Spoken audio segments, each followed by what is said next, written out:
আপনারা দেখতে পাচ্ছেন ব্রেকিং নিউজ হাইটবাড়ি সেকেন্ডারি বানানোর তারিখ আজকে ছিল আর সেই তারিখটা পোস্টপোন করা হলো। কেন পোস্টপোন করা হলো, কি কারণে পোস্টপোন করা হলো, বা পোস্টপোন করার পর x MDC mister Safiur Rahman তার সাথী বর্গ নিয়ে স্কুলে গেলেন এবং স্কুলে যাওয়ার পর আপনারা দেখতে পাচ্ছেন তারা কি ধরনের আলোচনা করছে।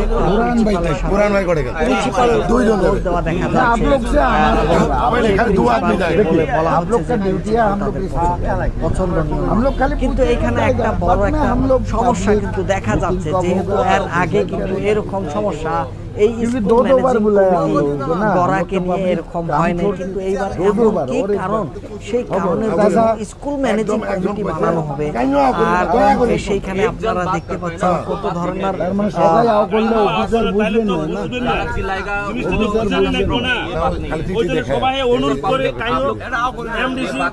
অফিসার বুঝবেন না, সবাই বেহুদ কথা বলে ওরা বুঝবেন না। ঠিক আছে, আমরা একজন খালি দুইজন যাবে, তোরা দুইজন যাবে, গল্প করবে, আর কিছু নেই। কাইও যাবে না, যা ওরা দুইজন যাবে, একদম কাইও যাবে না, আর কাইও যাবে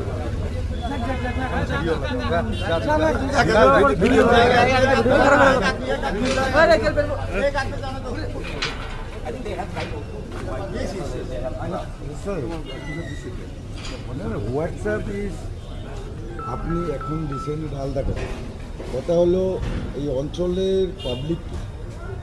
গতবারও একটা মিটিং দেখলো আপনাদের অঞ্চল, জেনারেল মিটিং করা হবে, জেনারেল মিটিং করা হবে, ওইবারও पोस्टपोन করলে তারপর एक साल हो गया मीटिंग नहीं की, 1 साल बाद फिर कॉल किया मीटिंग, टर्म जाने का 1 साल हो गया। आज के आपने as a principal 1 man committee as per direction of the DSA তোরা আপনি মিটিং কল করছেন, জেনারেল পাবলিক যারা গার্জিয়ান সবাই আসছে, এরা আজকে রাতের 12টা পর্যন্ত জানে মিটিং হবে, সকালে সব আসছে মিটিং করতে। সাডেনলি আপনার নোটিশ বাড়িল যে মিটিং কালকে পোস্টপোন করা। রিজন তো আমাকে কিছু বলেনি, চিঠিটা আমি পড়েছিলাম, আপনি দেন না দেন আমাদেরও অফিসিয়াল না না, আমাকে তো আর রিজন কই একটা যদি প্রাকৃতিক দুর্যোগ হল, না না শুনেন, আমি কই চিঠিটা লিখছে যেটা আমি কই আর কি। এই মানুষগুলোর সাথে দুইবার খেলা করাটা কিন্তু ঠিক না, বা এখানে সমাজে যদি কোনো গন্ডগোল হল হয় তো সেই রিজনের মধ্যে মিটিং পোস্টপোন করা তো ঠিক আছে। কোনোদিনও ডাকেন না, পাবলিককে ইনসাল্ট করা হয়। দেখেন ওটা তো আমার এখতিয়ারত নাই, আমি অর্ডারের মালিক। আমরা আপনাকে ধর শুনেন, আমি কই আমারটা আপনি করেন না, ঠিক আছে, আমি কই আমার অথরিটি অর্ডার দিছে তুমি মিটিং কনভেন্ট করো, অ্যাকর্ডিংলি আমি 9 তারিখে ডেট করিয়ে সব করছি উইথ প্রপার অ্যাপ্রুভাল। কোন ব্যাপারটা দেন যেটা অর্ডার দিছিল কোন ব্যাপার তো কই আর কি, তো অর্ডার আমি দিলাম, নোটিশ সার্ভ করলাম, আবার নিউ অ্যাপ্রুভাল দিছি ডিএসএ। তারপরে আমার অ্যাপ্রুভাল দেওয়ার সাথে আমার করছে কি যে উইদাউট সুপার কি অবজারভার, স্যারে অবজারভার নিয়োগ করে দিছে, LM সাংমা ডিএমসি সেলসেলা, আমার পার্ট শেষ। তারপর আমাকে ইনস্ট্রাকশন দিছে ল অ্যান্ড অর্ডার সিচুয়েশনের জন্য আপনি লোকাল থানার মধ্যে যোগাযোগ করুন। ওটা তো ঠিক আছে, শুনুন, আমি যোগাযোগ করলাম, স্যারের সাথে দেখা করছি, স্যারক চিঠি দিছি নাকি, স্যার আমাকে ইনস্ট্রাকশন দিছে আপনি গার্জিয়ান লিস্টে আমি কোথাও বুঝছেন না, আমি স্যারক দিছি। ইভেন মাইসেলফ অলসো, তোমার খারাপ পাই না, তোমার সাথে গল্প করার পর্যন্ত আমি জানি না। I have a recording of my conversation with you, and then after 10 minutes 15 minutes MLA of Rajabala constituency circulate a voice message that people are not allowing me to decide that meeting, that's why I will not be there. That is up to the people. Who will be the decided? Who will decided the meeting? That is up to the people. আমি এটা শেষ করি। তো আমি, আপনারা সবাই শুনেন, শুনি আমি এই অর্ডারটা গভর্নমেন্ট অর্ডারটা আমার হোয়াটসঅ্যাপের মধ্যে রাত 11টার মধ্যে ঢুকছে। ঠিক, যখন সারা পাবলিক ঘুমিয়ে গেছে, রাত 11টার মধ্যে ঢুকছে। এইখানে আমার করার কিছু নাই। দয়া করি আপনারা, আমার পাবলিক, আমি আপনাদের প্রিন্সিপাল, আপনারা গার্জিয়ান, আমি প্রিন্সিপাল।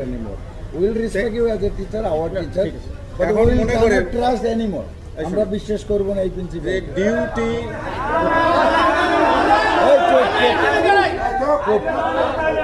শুনেন, আপনি ফরওয়ার্ড করেন, বুঝছি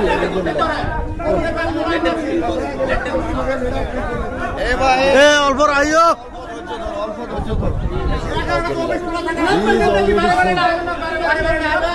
From today, I will respect you as a teacher.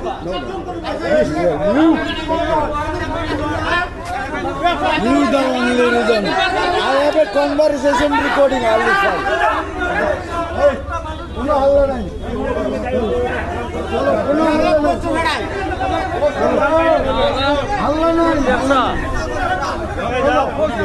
আমাদের কাম আমরা করব।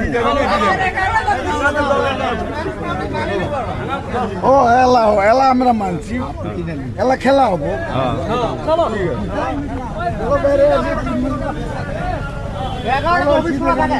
মুর্দাবাদ।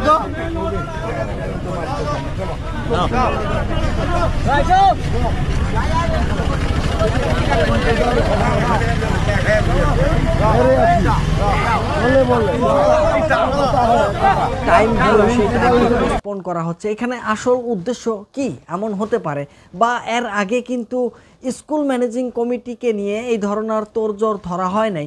সাধারণ মানুষ জেনেছিল যে স্কুল ম্যানেজিং কমিটি বানানো হয়, বানানোর পর সে টার্ম শেষ হয়ে যায়, আবার একটা নতুন মিটিং ডেকে সেই ম্যানেজমেন্ট কমিটি বানায়। কিন্তু এইবার কিন্তু অন্য রকম জিনিস একটা দেখা যাচ্ছে, যে ভাইটবাড়ি স্কুলের এরকম একটা পরিস্থিতি দেখা যাচ্ছে যে মনে হয় কয়েকটা দল সেইখানে জড়িত হয়ে আছে।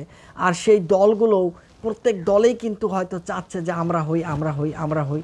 কিন্তু যদি এইভাবে ইলেকশন বা এইভাবে একটা স্কুল কমিটিকে নিয়ে, একটা শিক্ষা অনুষ্ঠানকে নিয়ে যদি এই ধরনের প্রচেষ্টা চালানো হয়, বা সবাই যদি এই ধরনের কমিটি হতে চায়, বা এখানে কিন্তু কিছু জিনিস লুকিয়ে থাকার মতো দেখা যাচ্ছে। তো এখানে যে স্কুল ম্যানেজিং কমিটি আছে, সেই স্কুল ম্যানেজিং কমিটি বানানোর কিন্তু এখানে কিছু রুলস আছে, কিছু গাইডলাইন্স আছে। সেই গাইডলাইন্সগুলো কিন্তু ফলো করতে হয়। যেরকম যদি স্কুল ম্যানেজিং কমিটি বানানো হয়, সেইখানে 75% প্যারেন্টস গার্জিয়ান সেই স্কুলের ছাত্রছাত্রীর প্যারেন্টস গার্জিয়ান হতে লাগবে। আর মাত্র যে 25% থাকে, সেই 25% থেকে সেখানে স্কুলের টিচার হতে পারে, বা গাঁয়ের লোকাল কোনো মুরব্বী মানুষ হতে পারে। তো এই ধরনের গাইডলাইন্স আছে। আর স্কুল কমিটি বানানো হয় প্রত্যেক 3 বছর পর পর। টার্ম যাওয়ার 6 মাস আগে থেকেই যে কমিটি বানানোর সিদ্ধান্ত নেওয়া হয়, বা এই ধরনের মিটিং প্রচলন করা হয়। তো এই ধরনের গাইডলাইন্স SMC একটা লাগু হয়েছিল, তখন থেকে এই ধরনের নিয়ম বা নীতি চলে আছে।